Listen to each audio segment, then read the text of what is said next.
सुप्रभात, नमस्कार, स्वागत है आप सभी का। मैं हूं प्रीति सिंह। आप देख रहे हैं सुबह 9 बजे। अगले आधे घंटे में तमाम अहम खबरें आपके पास होंगी। आइए शुरुआत करते हैं मुख्य समाचारों के साथ।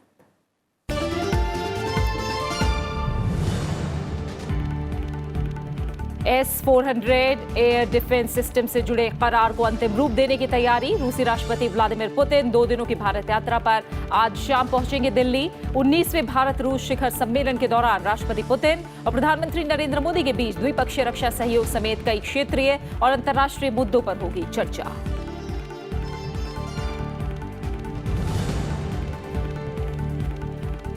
आयुष्मान भारत योजना का पहले 10 दिनों में 23,000 लोगों ने उठाया फायदा। निजी और सरकारी अस्पतालों के 38 करोड़ रुपए के बीमा दावों को मंजूरी। 32,000 से ज्यादा अस्पतालों ने स्कीम से जुड़ने की दी अर्जी।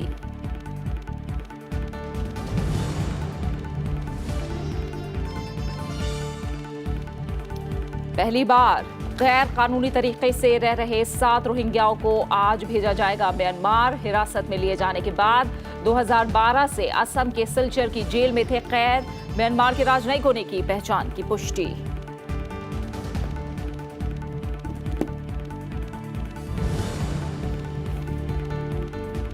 अमेरिकी मदद के बिना 2 हफ्ते भी सत्ता में नहीं रह सकते सऊदी शाह। राष्ट्रपति डोनाल्ड ट्रंप की पश्चिमी एशिया में अपने सबसे करीबी सहयोगी को सख्त संदेश। तेल की बढ़ती कीमतों को लेकर सऊदी अरब पर बढ़ाया और दबाव।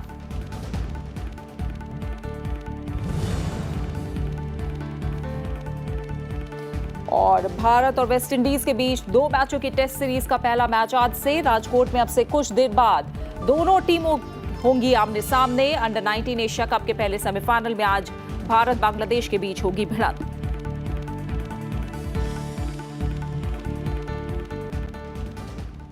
रूस के राष्ट्रपति व्लादिमीर पुतिन 2 दिन की भारत यात्रा पर आज शाम दिल्ली पहुंचेंगे। इस दौरान दोनों देशों के बीच रक्षा क्षेत्र में S-400 एयर डिफेंस सिस्टम से जुड़े अहम करार को अंतिम रूप दिया जाएगा।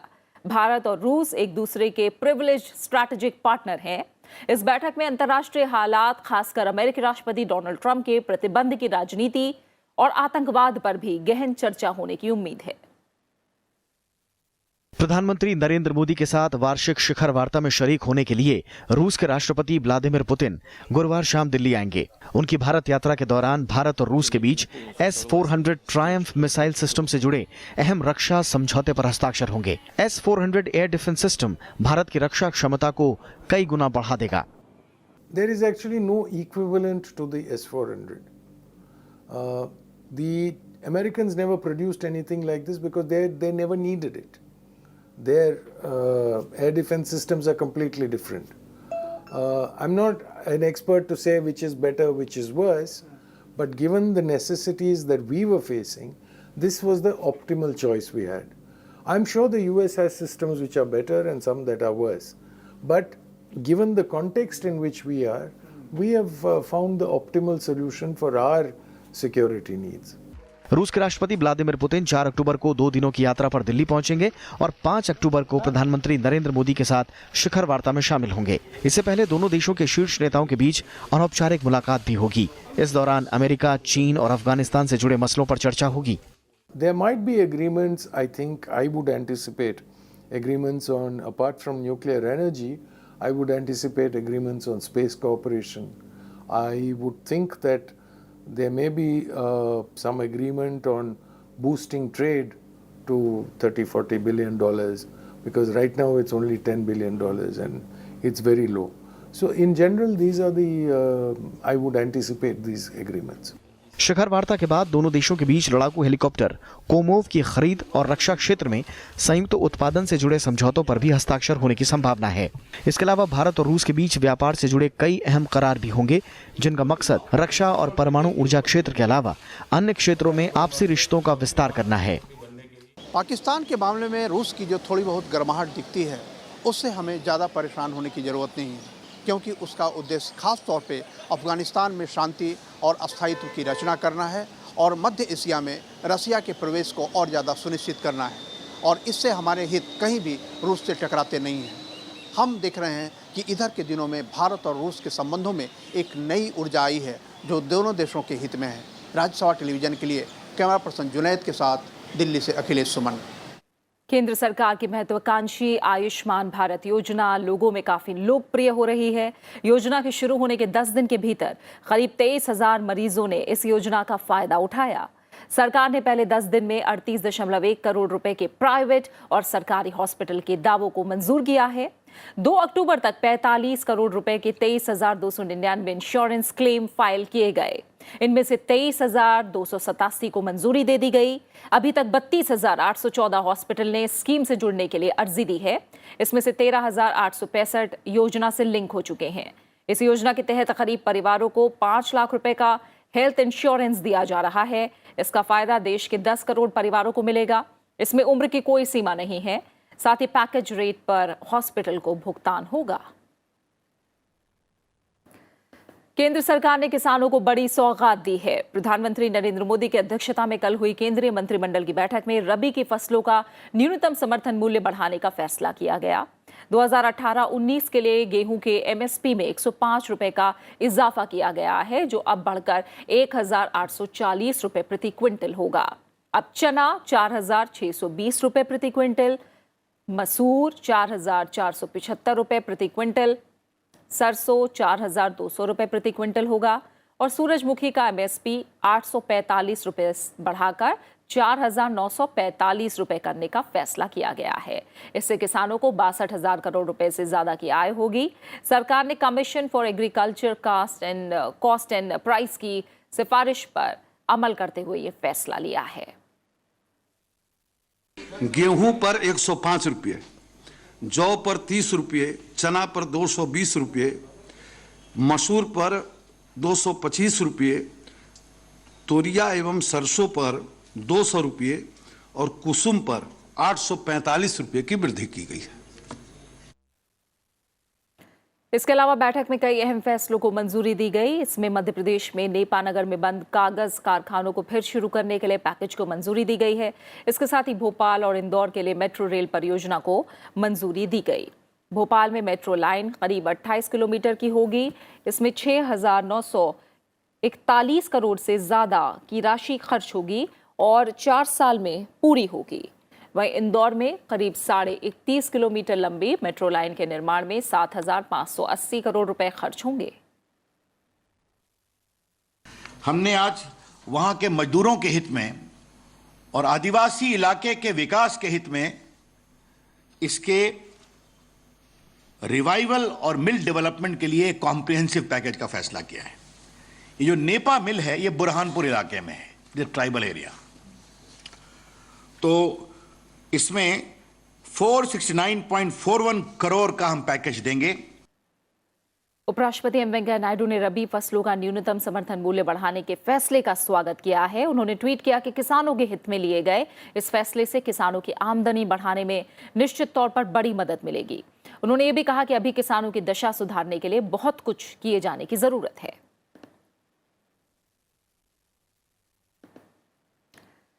रबी फसलों के न्यूनतम समर्थन मूल्य में वृद्धि को ऐतिहासिक बताते हुए बीजेपी अध्यक्ष अमित शाह ने कहा कि इससे किसानों को अभूतपूर्व राहत मिलेगी और ये फैसला किसानों की प्रगति के लिए निर्णायक सिद्ध होगा। उन्होंने कहा कि प्रधानमंत्री नरेंद्र मोदी के नेतृत्व में सरकार किसानों की आय दुगनी करने और उनके जीवन को आसान बनाने के लिए लगातार मेहनत कर रही है।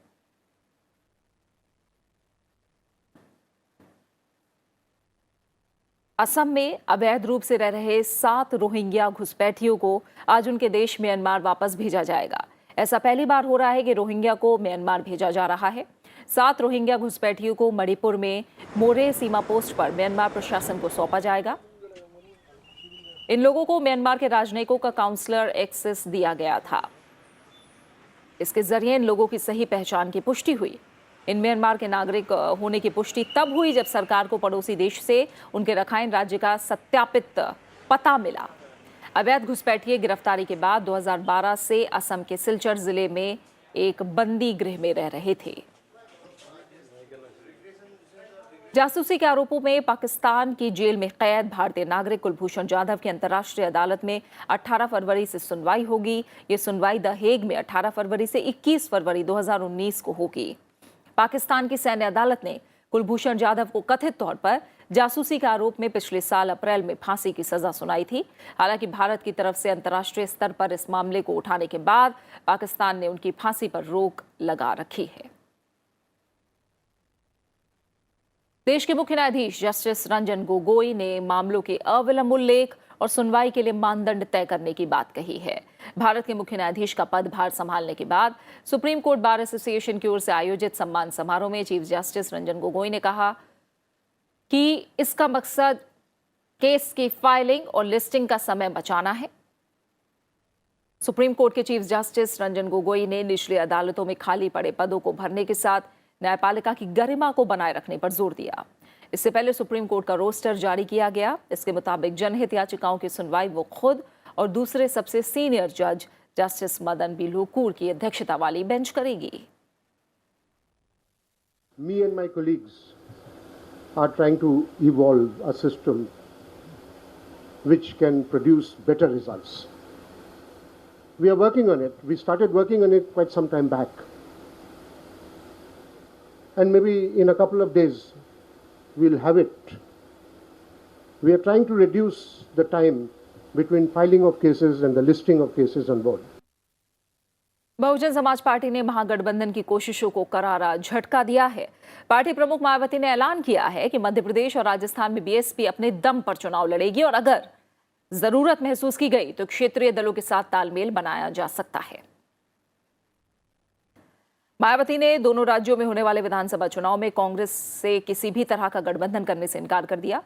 अपने इस फैसले के लिए मायावती ने कांग्रेस को ही जिम्मेदार ठहराया है। बीएसपी प्रमुख ने कहा कि कांग्रेस के कुछ नेता दोनों पार्टियों के बीच तालमेल नहीं होने देना चाहते और विरोधी दलों के एजेंट की तरह काम कर रहे हैं। बीएसपी प्रमुख ने यह भी आरोप लगाया कि कांग्रेस राजनीति की आड़ में बीएसपी का वजूद खत्म करना चाहती है। इसके अलावा मायावती ने यह भी कहा कि कांग्रेस ने अपनी गलतियों से अभी तक सीख नहीं ली है। उन्होंने कहा कि कांग्रेस को लगता है कि वो अकेले दम पर बीजेपी को हरा सकती है, जबकि जमीनी सच्चाई ये है कि जनता उनकी गलतियों और भ्रष्टाचार के मामलों को अभी तक भूली नहीं है। हाल ही में बहुजन समाज पार्टी ने छत्तीसगढ़ में अजीत जोगी की पार्टी जनता कांग्रेस छत्तीसगढ़ के साथ गठबंधन किया था। इससे पहले कर्नाटक में भी बीएसपी क्षेत्रीय पार्टी जनता दल सेक्युलर के साथ गई थी।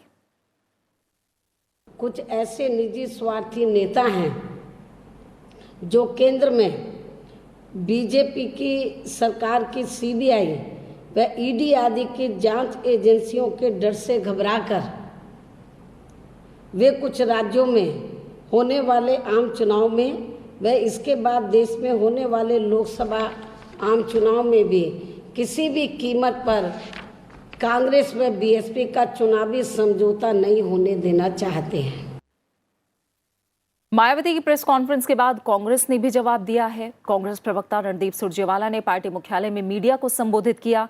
उन्होंने कहा कि अगर बीएसपी प्रमुख को कांग्रेस के शीर्ष नेतृत्व पर भरोसा है तो छोटे मोटे मसलों को सुलझाया जा सकता है। उन्होंने ये भी कहा कि मायावती की तरफ से कांग्रेस के किसी नेता को लेकर की गई व्यक्तिगत टिप्पणी से पार्टी सहमत नहीं है। गठबंधन के मसले पर कांग्रेस प्रवक्ता ने कहा कि राज्यों में कांग्रेस किस पार्टी के साथ गठबंधन करेगी, इस बारे में पार्टी अध्यक्ष राहुल गांधी ने एक समिति गठित की हुई है और वो ही इस बारे में फैसला लेती है। कांग्रेस के किसी नेता के बारे में की गई प्रतिकूल टिप्पणी से हम असहमत हैं, परंतु कई बार भावार्थ, आवेश में, भावनाओं में बहुत सारी बातें कही जाती हैं, कड़वी और मीठी। अगर सुश्री मायावती जी का संपूर्ण विश्वास राहुल गांधी जी में है, अगर सुश्री मायावती जी का संपूर्ण विश्वास हमारी मार्गदर्शक श्रीमती सोनिया गांधी में है, तो बाकी की क्रीजेस हम आयरन आउट कर लेंगे। बीजेपी ने 3 राज्यों में आगामी विधानसभा चुनाव के मद्देनजर चुनाव प्रभारी नियुक्त कर दिए हैं। बीजेपी अध्यक्ष अमित शाह ने संगठनात्मक नियुक्तियों को लेकर प्रेस रिलीज जारी की। इसके मुताबिक जेपी नड्डा को तेलंगाना का चुनाव प्रभारी बनाया गया है, जबकि प्रकाश जावड़ेकर राजस्थान के चुनाव प्रभारी होंगे। पार्टी ने धर्मेंद्र प्रधान को मध्य प्रदेश का चुनाव प्रभारी बनाया है। तीनों नियुक्तियां तत्काल प्रभाव से लागू हो गई हैं। दक्षिण कश्मीर के आतंकवाद पीड़ित शोपियां जिले के स्थानीय निकाय में बीजेपी के 13 उम्मीदवारों को निर्विरोध जीत के साथ ही निकाय पर पार्टी का नियंत्रण पक्का हो गया है। स्थानीय निकाय की 17 सीटों में से बीजेपी के उम्मीदवारों की 13 सीटों पर निर्विरोध प्रत्याशी के रूप में जीत तय है। वहीं बाकी 4 सीटों पर किसी ने नामांकन नहीं किया है। जिस शोपियां जिले में बीजेपी को ये जीत मिली है, वहां दर्जनों बार सुरक्षा बलों और आतंकियों के बीच संघर्ष हो चुके हैं। वहीं ये जिला पूर्व में आतंक से बुरी तरह पीड़ित रहा है। और खबरें जारी हैं, लौट रहे हैं एक छोटे से ब्रेक के बाद।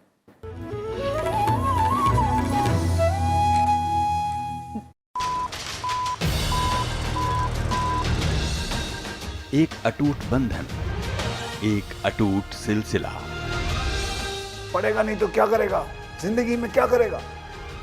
सच्ची कह रहा हूं, ऐसे ही मुंह से निकल गया, मैं हीरो बन जाऊंगा। 300वां पड़ाव, ब्लूबेरी हंट। आपने देखी है? जी जी। क्यों देखी आपने? भाग आया उठ के। मैंने इसलिए की कि आपने देखी। देखते रहिए बेहद खास प्रोग्राम गुफ्तगू सिर्फ राज्यसभा टीवी पर।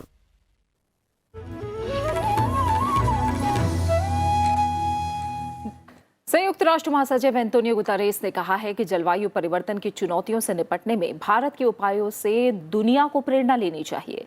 एंटोनियो गुतेरेस ने ये बात पर्यावरण के क्षेत्र में शानदार नेतृत्व करने के लिए प्रधानमंत्री नरेंद्र मोदी को दिल्ली में कल संयुक्त राष्ट्र के सर्वोच्च पर्यावरण पुरस्कार चैंपियंस ऑफ द अर्थ से सम्मानित करने के मौके पर कही।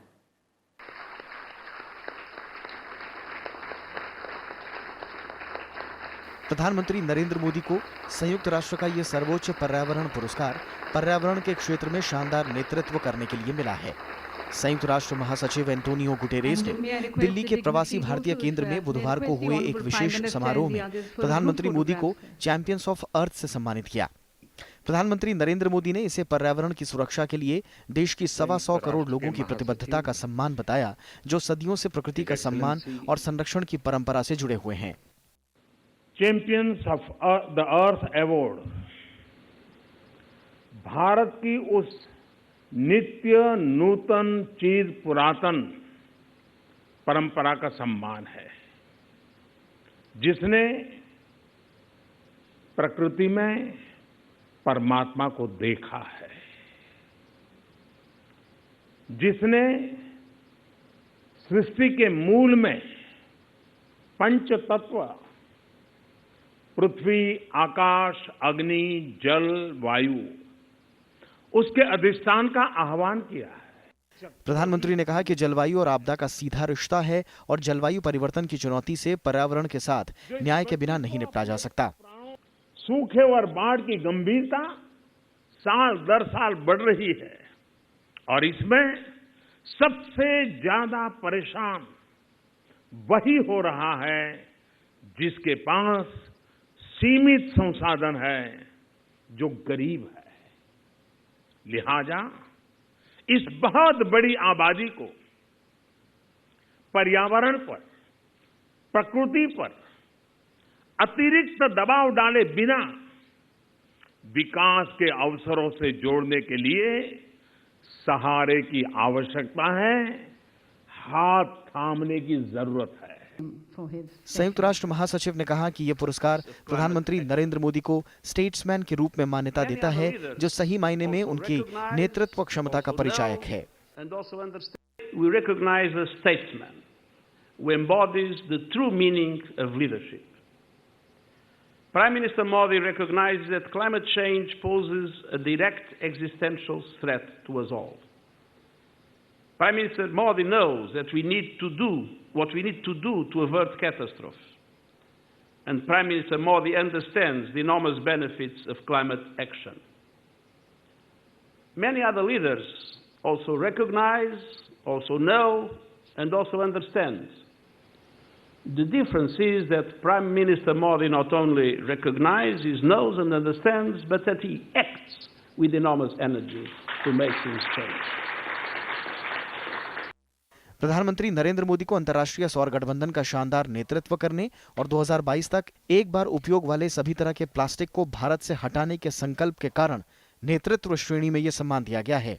चैंपियंस ऑफ अर्थ पुरस्कार सरकार, सिविल सोसाइटीज और निजी क्षेत्र में ऐसे असाधारण नेताओं को दिया जाता है जिनके कदमों से पर्यावरण पर सकारात्मक प्रभाव पड़ा है। Bureau report, Rajya Sabha TV. राष्ट्रपति रामनाथ कोविंद ने कहा है कि संयुक्त राष्ट्र में कोई भी सुधार सुरक्षा परिषद के ढांचे में परिवर्तन किए बिना पूरा नहीं माना जाएगा। राष्ट्रपति भवन में संयुक्त राष्ट्र महासचिव एंटोनियो गुतेरेस से मुलाकात में उन्होंने ये बात कही। राष्ट्रपति रामनाथ कोविंद ने कहा कि 21वीं सदी की चुनौतियों का सामना करने के लिए सुरक्षा परिषद की सदस्यता और कार्यप्रणाली में परिवर्तन करने की आवश्यकता है। उपराष्ट्रपति एम वेंकैया नायडू ने कहा है कि विकास प्रक्रिया को तेज करने के लिए देश को कुशल युवाओं की जरूरत है। हैदराबाद में चिरेक इंटरनेशनल स्कूल के संस्थापक दिवस समारोह में कल उपराष्ट्रपति ने कहा कि भारत तेजी से वैश्विक नेता के रूप में उभर रहा है और लाखों लोगों को गरीबी से बाहर निकाला है। उन्होंने इस बात पर जोर दिया कि छात्रों को देश की महान संस्कृति और विरासत को पढ़ाए जाने की जरूरत है। उपराष्ट्रपति ने नीति निर्माताओं को बस्ते का बोझ कम करने के लिए कदम उठाने का सुझाव भी दिया। साथ ही खेलकूद को शिक्षा का अनिवार्य अंग बनाने पर भी जोर दिया। उपराष्ट्रपति ने कहा कि आप जितनी चाहें भाषाएं सीखें, लेकिन मातृभाषा को कभी नहीं भूलना चाहिए। कार्यक्रम में तेलंगाना के गृह मंत्री नयनी नरसिम्हा रेड्डी समेत कई हस्तियां मौजूद थीं। India is quickly becoming a global leader and lifting millions out of poverty. This is achieved by one tool, education.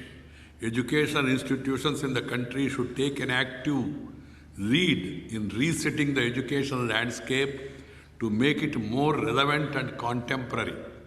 Education should foster creativity, critical thinking, open learning and impart analytical skills rather than making students to memorize and reproduce in a mechanical fashion.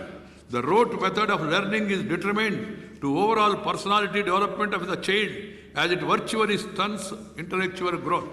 Like the past, regular physical exercise, drills and lessons on moral science should become part of the syllabus in all schools to ensure that children develop into complete human beings. Gujarat की गिर में शेरों की मौत के लिए खतरनाक canine distemper virus यानी CDV संक्रमण को जिम्मेदार माना जा रहा है। सरकार इससे निपटने के लिए हर मुमकिन कोशिशों में जुटी है।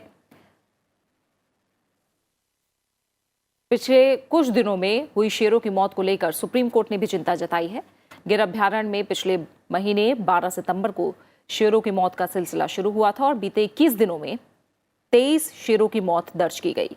सुप्रीम कोर्ट ने इस मामले में केंद्र और राज्य सरकार से जवाब मांगा है। कोर्ट ने सरकार से शेरों की मौत की वजह पता लगाने के लिए कहा है। सुप्रीम कोर्ट ने कहा कि शेरों की मौत का मामला बहुत ही गंभीर है और शेरों को संरक्षित किया जाना जरूरी है।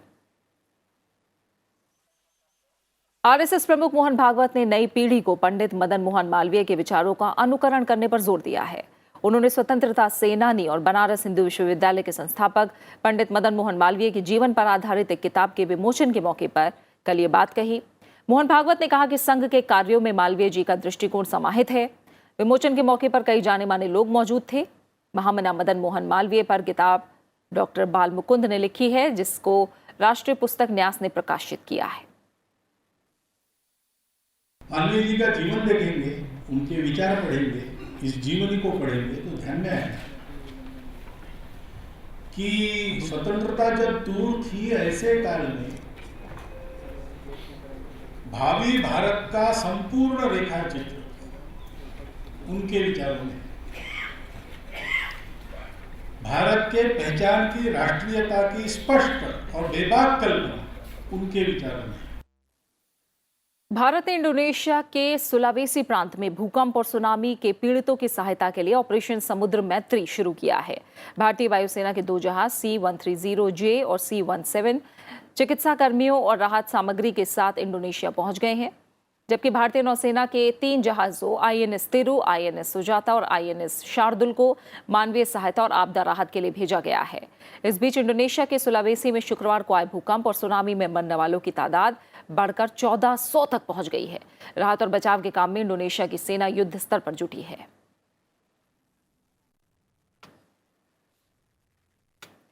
अमेरिकी राष्ट्रपति डोनाल्ड ट्रंप ने तेल की बढ़ती कीमतों को लेकर पश्चिमी एशिया में सबसे करीबी सहयोगियों में से एक सऊदी अरब पर दबाव और बढ़ा दिया है।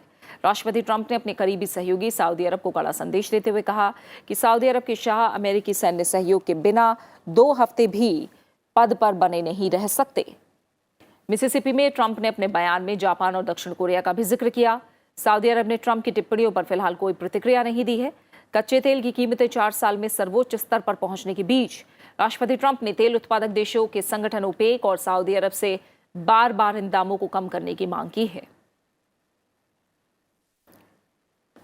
वहीं अमेरिकी राष्ट्रपति डोनाल्ड ट्रंप ने कहा है कि भारी आयात शुल्क लगाने से चीन को भारी नुकसान हुआ है और इस मुद्दे के समाधान को लेकर चीन बातचीत करना चाहता है। अमेरिकी राष्ट्रपति डोनाल्ड ट्रंप ने एक बार फिर सोमवार को चीन से होने वाले $267 बिलियन आयात पर भी अतिरिक्त शुल्क लगाने की धमकी दी थी। उन्होंने कहा कि कारोबार के अनुचित तरीके में बदलाव तक चीन के साथ कोई भी करार नहीं किया जाएगा। स्वीडिश रॉयल साइंस अकेडमी ने इस साल के लिए रसायन विज्ञान के नोबेल पुरस्कार का ऐलान कर दिया है। इंसानों की रासायनिक समस्याएं सुलझाने के लिए खास प्रोटीन विकसित करने वाले 2 अमेरिकी वैज्ञानिकों फ्रांसिस एच आर्नोल्ड और जॉर्ज स्मिथ के साथ ब्रिटिश वैज्ञानिक ग्रेगरी पी विंटर को नोबेल पुरस्कार से सम्मानित किया जाएगा। तीनों वैज्ञानिकों ने इंसानों के शरीर में एंजाइम्स और एंटीबॉडीज विकसित करने के लिए क्रमिक विकास की शक्ति का इस्तेमाल किया है, जिससे नए फार्मास्यूटिकल और बायोफ्यूल का निर्माण हुआ है। फ्रांसिस एच आर्नोल्ड रसायन विज्ञान के क्षेत्र में नोबेल पुरस्कार जीतने वाली 5वीं महिला वैज्ञानिक हैं। महात्मा गांधी के 150वें जयंती वर्ष पर सरकार उनके संदेशों को पूरी दुनिया में फैलाने के लिए काम कर रही है। विदेश मंत्रालय ने इसके लिए सभी दूतावासों को निर्देश दिया है। विदेश मंत्रालय ने दूतावासों को जगह जगह स्थानीय भाषाओं में ऑनलाइन क्विज प्रतियोगिताएं आयोजित करने और कई तरह के कार्यक्रम आयोजित करने के लिए कहा है। गांधी जी के विभिन्न पहलुओं पर लिखने के लिए वैश्विक स्तर पर करीब 150 लेखकों को प्रोत्साहित किया जा रहा है। दुनिया के 50 बड़े भवनों पर LED स्क्रीन के जरिए गांधी जी की तस्वीर और उनके संदेश भी प्रसारित किए जाएंगे। साथ ही कई जगहों पर उन लोगों के संदेश तैयार किए जा रहे हैं जिन्होंने अपने व्यक्तिगत जीवन में गांधी जी की सीख से खुद को बदला। So we are identifying about 150 prominent globally renowned persons and inviting them to write about Gandhi and Gandhi's relevance to this century. We indeed have an extensive plan of activities to be undertaken by the ministry and missions abroad, and some of our activities are also going to be possible in cooperation with other ministries and departments and other institutions in India. बात खेलों की। भारत और West Indies के बीच 2 मैचों की test series का पहला मुकाबला राजकोट में अब से कुछ ही देर में शुरू हो रहा है। भारत ने टॉस जीतकर पहले बल्लेबाजी का फैसला किया है। भारतीय समय के मुताबिक मैच सुबह 9:30 बजे शुरू होगा। पृथ्वी शॉ वेस्टइंडीज के खिलाफ शुरू होने वाले पहले टेस्ट मैच में KL राहुल के साथ भारतीय पारी की शुरुआत करेंगे। वहीं रविचंद्रन अश्विन, रवींद्र जडेजा और कुलदीप यादव, ये 3 स्पिनर मैच के लिए चुने गए हैं, जबकि मोहम्मद शमी और उमेश यादव तेज गेंदबाजी का जिम्मा संभालेंगे। वहीं भारत और बांग्लादेश के बीच अंडर 19 एशिया कप का पहला सेमीफाइनल मुकाबला आज खेला जा रहा है। ढाका में टीम इंडिया ने टॉस जीतकर पहले बल्लेबाजी करने का फैसला लिया है। टीम इंडिया ने 14 ओवर में 1 विकेट खोकर 42 रन बना लिए हैं। जायसवाल 25 रन बनाकर, जबकि अनुज रावत 16 रन बनाकर क्रीज पर हैं। दूसरा सेमीफाइनल श्रीलंका और अफगानिस्तान के बीच 5 अक्टूबर को ढाका में ही खेला जाएगा। भारतीय बैडमिंटन खिलाड़ी अजय जयराम और सौरभ वर्मा ने चीनी ताइपे ओपन टूर्नामेंट के दूसरे दौर में जगह बना ली है। जयराम ने पहले दौर के मुकाबले में जापान के हाशिरू शिमोनो को 18-21, 21-17, 21-9 से हराया।